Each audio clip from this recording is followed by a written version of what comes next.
The FBI will look into the police shooting last night that left an 18-year-old dead. It happened just off Stanton Road. Police say 18-year-old Michael Moore was pulled over on a traffic stop, was uncooperative, and reached for a gun before he was shot several times by the police officer.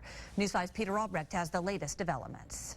Chief James Barber addressed the city council and mayor this morning and said the department will work quickly to find exactly what happened last night when an officer shot and killed an 18-year-old man during a traffic stop near the USA Medical Center. Beyond police internal affairs and homicide investigations, the FBI will also examine the shooting. The one thing right now, Pete, is that I have engaged the FBI first thing this morning about running a parallel investigation, which they've agreed to do. And so that's probably the one confirmed change from last night to today. And is that something that typically would be done in this situation? And if not, why did you decide to do it this time? Well, you know, I guess the challenges facing law enforcement in our country today, as far as people wanting to be able to trust, or maybe there's some mistrust about police and whether or not they have the ability to police themselves in an officer-involved shooting from the same agency.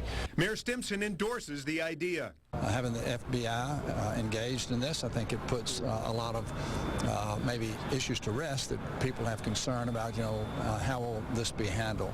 Barber says it's still unclear if there is video of the incident, but says it's unlikely since the officer involved was just coming on his shift and hadn't yet been to the station where the body cameras are typically left on chargers. That's something one city council member says has to change. As long as the officer is driving a police car and he has a uniform on and he's going to be stopping people and policing people, he needs a body camera. Now, Barber says the officer has been on the force for 4.5 years, but other than that, provided no other details about his background or about the background of Michael Moore, the 18-year-old killed. The chief says 2 people in the car with Moore have been interviewed, as well as 2 neighbors who may have witnessed the shooting. Police plan an afternoon press conference to provide more details. In the newsroom, Peter Albrecht, News 5.